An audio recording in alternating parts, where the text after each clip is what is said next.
Alicia, thank you again for granting me this interview. Listen, you're coming off a major win, um, and you have, uh, was it unexpected?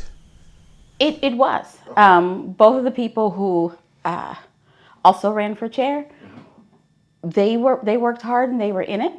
And you just never know how the tide's going to turn. I feel like the work that I've done over the last 2 years should have gotten me the vote that I got, but you just never know until people cast their vote. Definitely want to say congratulations. Um, so let's go basic, okay? Because a lot of people don't really understand why this is happening. Like the Oklahoma Democratic Party, the chair, the vice chair, the elections. So for those who are not in politics, for those who are not in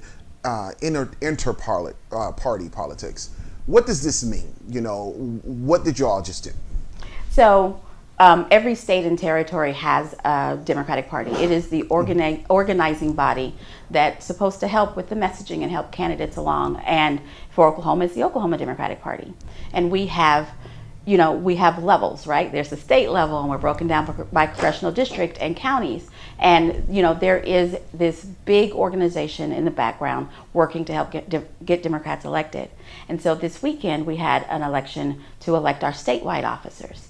And I'm the incumbent, and there were two challengers to the position. But we also elected our vice chair, secretary, and treasurer.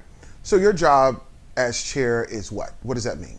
So I am the lead inspiration officer for the Democratic Party for Oklahoma. Okay. Additionally, I am responsible for raising funds and communicating throughout the state what our message is and helping candidates get elected and helping us get organized. Okay. Because you were an incumbent and now this is your second term, what does this mean for the Oklahoma State Party? So in 2019, I walked into a party that was in need of rebuilding. And for the last 2 years, I've really worked on undoing some of our processes that weren't helpful and building, laying a foundation. What this next 2 years means is that we get an opportunity to actually build the foundation so we can start winning seats again and so Democrats can feel hopeful again. And I'm glad you mentioned that about winning seats, because there's this growing dynamic. Well, it's always been here. It's like we live in Oklahoma. It's a super red state. How does Democrats become competitive in a super red state like this? So the state isn't super red. Okay. We say that, but I do want to dispel that. The state isn't super red. It leans more conservative, but it is not super red.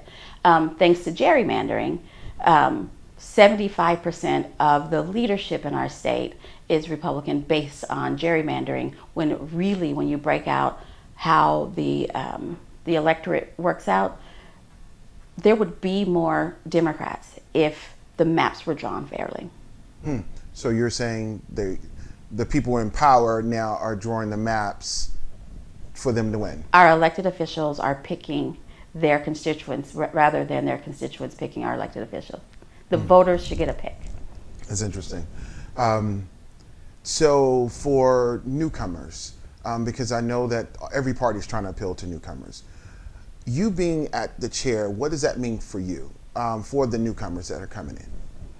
So what that means, first of all, I need to make sure that there are more newcomers that are coming to our party, right? And so that's my primary function. And then what does that mean? One of the earmarks of my term as chair is that I'm accessible. Democrats writ large can call me. We'll talk, because it's important for me to understand where Democrats are, so that when we're doing candidate recruiting, they're recruiting candidates that are speaking to what our Democrats want to hear. And so what it means as me being chair is you will hear from the Democratic Party. That's been a problem that the party has had for the last 10 years. People don't even know that we're here. So you will hear from the Democratic Party. And we are broadening our volunteer base and activity and our candidate base. So what that means is there are more opportunities to get involved. Okay. With those opportunities, just bread and butter issues. Just talk to me about some bread and butter issues that a person who's out on the street and they see what happened in Georgia and they want to see that happen in Oklahoma. How do you give them some hope like that? So if I had a dime for everyone who said we need our own Stacey Abrams, I'd be a very rich woman. So yeah, you're absolutely right. People want to see what happened in Georgia happen in Oklahoma. We have a very different demographic base than they have in Georgia, and so that makes that a little bit differently. And the thing that people need to understand is that Ms. Abrams didn't wake up one day in January 2020 and say, I'm going to flip Georgia blue. She laid out a plan in 2010, 2011, and consistently worked that plan for a decade. Now, she's laid out a blueprint, which means hopefully for those states like us that want to emulate that, it's not going to take us 10 years, but it's going to take us a little bit more than a year. So we just need to work on making Oklahoma less red, then purple, and then blue. And we need to work on that, and we are doing that. So there are stages. There are absolutely stages. Okay. I mean, we are our representation at the Capitol is very red, and it's going to take a Herculean effort to change that. I'm up for it, but we just need to recognize and be real with what we're doing. So our current governor, he has some extreme bills that he signed that your party has spoke out against, and he's up for re-election. Do we have anybody who is going to run against him? We absolutely do. Currently, we have one announced candidate, and that's former Senator Connie Johnson. And then there are other candidates that we've been talking to that I imagine were waiting to see the outcome of the election on Saturday because they wanted to commit to who was going to be chair, wanted to know the direction of the party before they announced. And so I anticipate in upcoming weeks there will be additional candidates announced as Democrats. So those people who want to run, and it's always been the growing sentiment of the Democratic Party for a while, is I want to run, but I don't have funding. I want to run, but no one supports me. What is the party going to do to support these new candidates who don't have a solid name? So we have consistently in the last 2 years been building what we call Campaign Academy, where we're training people how to be candidates. And that's, how do you fundraise? And we have some of the top fundraisers in the state that are teaching that. How do you fundraise? How do you build a base? How do you build a field program? So we have training. And so if there are candidates who feel the call to serve but don't know what to do, there are ways to get plugged into the party where we can help them do that. Additionally, in 2020, we raised funds to help candidates pay their filing fees because it's important for us to have as many candidates running as we possibly can. But I will say that we want to support candidates who feel strongly that they can raise funds. Although we desperately want money out of politics, right now we have to play the game that is being played. So you mentioned about filing fees. Can you generally just estimate what a filing fee would be? Because a lot of people here, they think a filing fee may be $25 or $10. What is a filing fee? You said you guys paid for that. No. We helped raise funds. You helped raise funds for that. Okay, gotcha. We helped raise funds. So what is a filing fee? How much does that? And I know it's different for each position. It's different for each position, and so it can be. And I'm going to talk about state board, school boards, and municipal elections all the way up because it's important that folks run for school board and run for city council. But so those filing fees range anywhere from $50 to $3,500, $5,000. Wow. Right, and so that's a commitment. That's a commitment, and legislative seats, I believe, start at I want to say $1,200. I don't remember the amount, and it will change by April. They've raised them every year, every election year for the last 3 cycles, and so I anticipate it will go up again because how we pay for our elections. But it's important that candidates do not think that they can run without raising money. You have to reach the voters. So, with that being said, does the party endorse during primary? We absolutely do not. Or do they endorse during the general? How do they do this? So here's the thing: we welcome candidates who run. Anybody who's called to serve, we welcome them to run. If someone's identified you and asked you to run, we want to encourage you to run. And so there may very well be Democratic primaries all over the state, and we're perfectly comfortable with that. But we do not endorse until there is a Democratic nominee. So that's after the primary is determined. All right, you've heard it. You do not endorse. Do not endorse. Until after the primary. And it has caused me problems, but it is absolutely true. So why do you do that? Just explain that to me. Explain that to the general public. Why don't the party get in and endorse their favorite candidate? The reason the party doesn't endorse in primaries is quite simple. The voters should decide.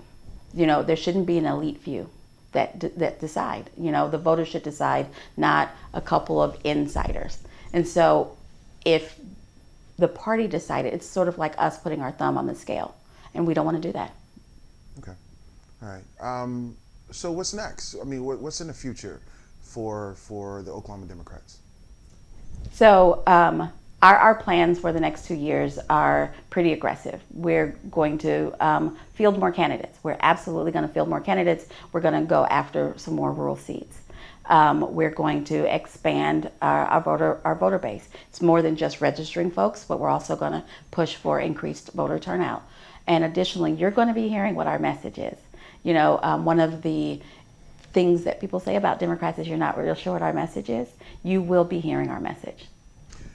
So there's this national conversation from the Democrats that the Democrats are weak, are That's a conversation from the Democrats? Yeah, it's a conversation within the Democratic Party nationally, that the Democrats just allow the Republicans to roll over on them, and that the Democrats don't fight. The Democrats don't do a lot.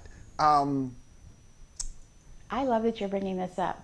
Right. So I want you to address that. Absolutely. That why is the perception all over nationally and also here locally that we just kind of roll over and allow the Republicans to do as they please? So on the national level, I will say that my whole reason for getting involved in the party, how I ended in this seat, is because I was at home complaining that the Democrats weren't fighting, that I wasn't hearing from the Democrats. And I drove my little happy self over to the office and said, how can I help? That's how I got involved. And so for the last 2 years, I have made it my business to fight, to make sure that what I believe to be ridiculousness is put forth by our Republican-led legislator doesn't go unanswered. I have been incredibly vocal, and I've encouraged the rest of the party to be incredibly vocal. We have expanded our messaging because it is not about continuing to allow the Republicans to define us. We have to define ourselves. And so when you say that even locally, my contention is that if people in Oklahoma say that they haven't heard from the party, I will step it up. But I believe that I won this Saturday because people are proud that they're finally hearing. They're finally hearing from the Democrats. They're finally hearing a message. They're finally hearing us fight back, punch back, and get and not let the ludicrousness that is happening at the Capitol go unchallenged. I mean, Alicia, why are you so hopeful? I'm just curious. Why are you so hopeful? Because there's this. I'm going to go back to it. There's this sentiment, that the Democrats. What gives you hope? What do you see that people on the outside don't see? Okay, I don't know what the people on the outside see or don't see, so I can't comment to that. But what I see is I talk to Democrats who are involved and not involved all the time. I get random calls from Democrats from all over the state that I've never heard of that ask what's happening with the party, and they have hope. I don't think that people go through the trouble of looking me up to reach out to me if they don't have hope, right? You just give up. And so Democrats are contacting me all the time because they've seen me on TV, they read in the paper, they are happy that they're finally hearing from the Democrats, and that gives them hope. And that hope gives me energy, and that feeds my hope. Okay, that's good. That's good. You're hopeful. You're I, hopeful. I, I am. Yeah. Okay, you have inter-party drama. Let's just call it out. Every organization has inter-organization drama, and so we are not special in that, and we're not special in that we could skip it. Right. Republicans have inter-party drama. Every organization has a problem. So coming off this election, there is always this contention, like we had just spoke about. How do you, or is there an attempt to bridge the gap, the wedge, to bring the opposition, your opponents, over to your side? What is that platform looking like? I am heartened. We went into the wee hours on Saturday or Sunday morning, frankly, but I am heartened by how the folks who also run for chair, because I don't like to call them my opponents or my challengers because they're Democrats who care about the party. I am heartened by their response and reaction in this election.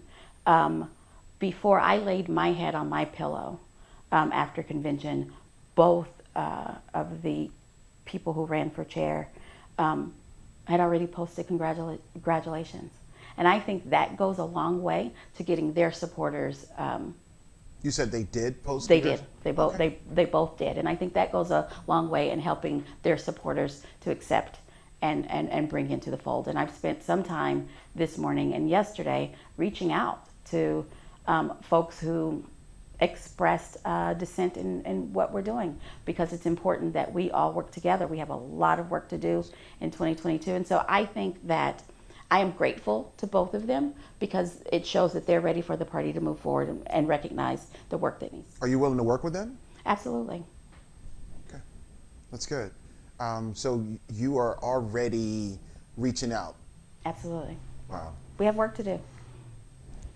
No better way to put bygones to a side and look at the bigger picture. So let's talk about this right quick. There is a historical issue within Tulsa that has happened, the race massacre, and we're coming off the celebration. The commemoration, sorry. I did mess that up, the commemoration. What role does the Oklahoma Democrats play in trying to appeal more to a BIPOC organization, and especially Black people? So it's no secret that the BIPOC community has traditionally, historically, not been fully included, not been fully even considered, frankly. And so since my time at the Tulsa County organization, I have been reaching out to those organizations and putting out a word. And one of the things, and I live with this, that one of the organizers told me way back in 2017, I was like, I'm coming over here. I'm in these communities, and I just don't understand what I have to do to get folks to believe that I'm here and I care and I'm listening. And what he said to me, and it stuck, was you have to just keep showing up. And so for this last 4 years, I just keep showing up, because when a community has been ignored for hundreds of years, when a community has not been involved, included, considered, you can't just show up one day and say, hey, I'm here. Hey, I'm here. We come on over. And so we're doing the work of reaching out into communities and making sure that communities know that the Democrats are here and that we have programs to include them. And so we are doing the work, and it's intentional. So one of the things that legislatively that bothered me was this revisionist history that happened. Okay, and I think it's really personally, it's an assault against me as a person of color and just the history as a whole. Kids are the foundation of the future. What are the Democrats statewide going to do to help with that education for them to understand their history and also combat that bill that was signed into law? So I will tell you that last week I met with an organizer and partnered said organizer with some more folks. We're going to put up a veto referendum that bill cannot stand. And not speaking as a BIPOC woman, right? Because there's two pieces to that. Right. The bill wasn't just that we don't teach racial history that makes people uncomfortable. It was also about gender, right? And so it's a problematic bill just on its face, but it cannot stand. So we are working to veto that. We can't let that happen. What that does is that it puts our young people as Oklahoma, not BIPOC, not women, but all of our young people at a disadvantage should they leave the state, right? Because our state will now have limited education, and when they go outside, they will be sorely behind. We can't afford to do that to our children, to our young people, because it reaches up into the college level as well. We can't do that to our young people. And so the Democratic Party is building a coalition with folks who would work to veto that bill. It can't stand. Okay. What about this new legislation that was just signed into law in reference to not extending the unemployment benefits? Our governor is determined to court the extreme portion of his party, and he's courting national attention. And we need to remind him that he's the governor of Oklahoma and that he's not some celebrity. I've been in conversation with some legislators on trying to decide what is our best course of action, because this is kind of a short term. By the time we are able to move, the benefits will have been stopped at a federal level. But what I can do in my role is to make sure that Oklahomans know that our governor absolutely is trying to pull the rug out from under them. There is no other explanation. There's no other way to justify it, because we don't have, what is the word I'm looking for? We don't have an enlarged unemployed population of folks who don't want to work. Oklahomans want to work. And it's not even Oklahoma's money. It's federal money. It's federal money, and we get no bonus points for not spending it. And so the only justification for doing it is that he's courting national attention at the expense of Oklahomans. Okay. There's this people.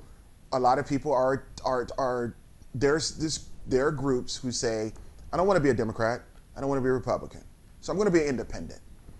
But I want to see bipartisan. Is there room for bipartisan in Oklahoma at the legislative level? In our current situation, there absolutely is not. In our current situation, it absolutely is not. And the way to encourage organization is to not run away from organization, right? The independent party it's not even a party, marking your ballot to be independent is saying that you don't want part of organized politics. And that is your right, right? Your vote is your right, and what you do with it is your right. But you're not saying, hey, Democrats do better, hey, Republicans do better. You're saying, I don't want to be organized. And so that is not the way to push a party. It's just not. And the reason why I say right now in our current state, the Republicans have 75% of the legislative seats. And so they actually could get a quorum without us. And so they have no incentive to work towards bipartisanship. And this last legislative session, they proved to us that they have no intention of pursuing bipartisanship. We have to change the composition of our legislature so that they are pushed to have more thoughtful conversations, and they're pushed to include all of Oklahoma in their decision making. And so that's why we're working on recruiting. Yes. So talking about recruiting, what does a person need to do? If they just sitting on their couch, like you said. They're just sitting on their couch and they decide that they have the call, or they might be interested. The first thing that I encourage everyone to do is to reach out to your county party officers. They know, and they're going to be on the ground and can help you. But if you are like the people that you discussed earlier and don't even know that there's an organized party, I encourage people to go out to our website and fill out the I'm interested in running. And we are actively contacting those people and having sit-down conversations and giving them the basics. This is what it takes. What do you stand for? Trying to get folks ready. And in the course of that, we're also building our bench. Okay. Well, Alicia, anything that I didn't miss? Because I wanted to make sure we get a little good and gritty. I know. I think we're good. We think we're good? I think we're good. Okay, one last thing that I have for you. I'm hearing from a couple of people in, no, not Circles, Western Oklahoma.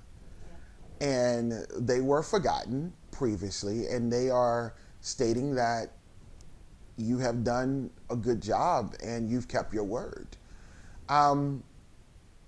What does it look like for Western Oklahoma going forward?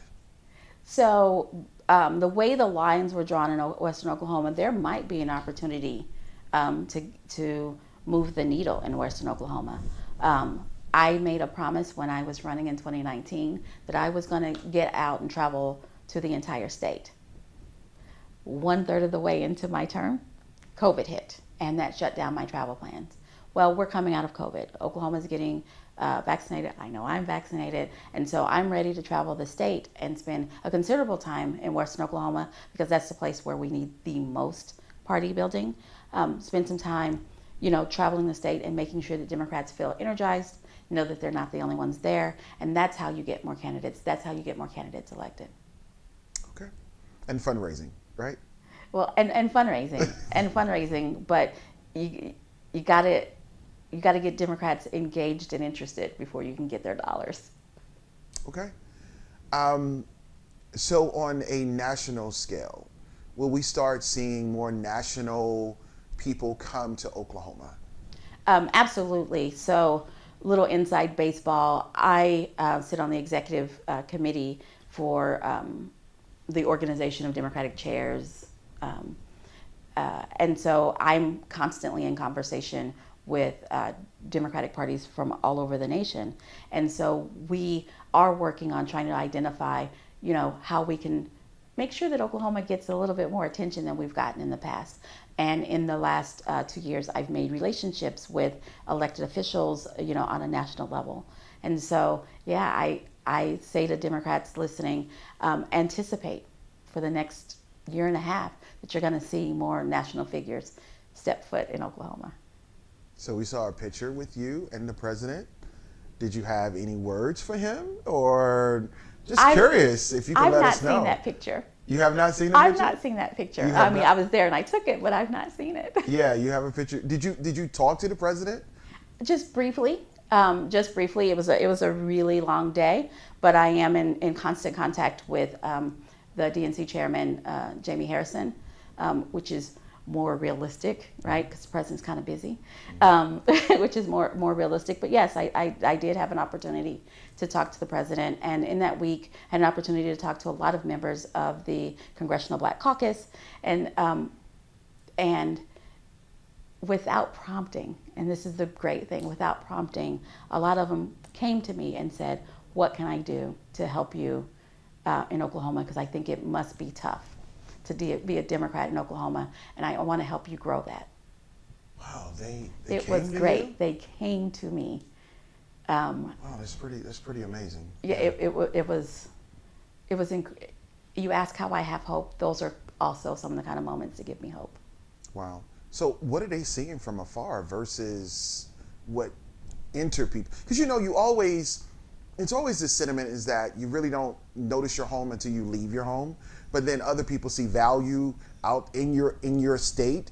What do you think they see that even citizens here don't see, or the residents here don't see?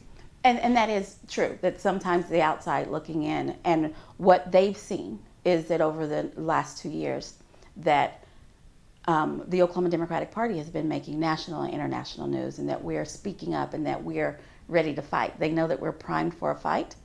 And they got to know Congresswoman Kendra Horn, and they had an insight into what was going on here. And so they are ready to help us, and that's what we need. We need a little bit of help from outside, and they're ready to help us, and it gives me hope. Good. I have to touch on this, I'm sorry. I have to talk about the former president and his people who are actually running here for different positions because they've aligned themselves with that. We know that Senator James Lankford's seat is coming up. Do we have anybody in the Democrats that are going to run against him? Excuse me. We have someone they're not ready to announce, and I do think the hesitation was waiting for our party reorganization to get settled. So we will be fielding candidates for governor and for U.S. Senate, and I believe all of our congressional seats as well. Good. And you want the people to know that the Democrats do not believe in any type of conspiracy, hoax, or anything of that nature, right? We are the party of facts and science. And so there are some things that are fact that people consider conspiracy theories, so I want to be careful about that. But we are not the party of QAnon. We are not the party that's going out of its way to strip the voters' rights because of some unknown magical reason. We are not the party of constantly recounting and disenfranchising voters. We are the party of facts and science.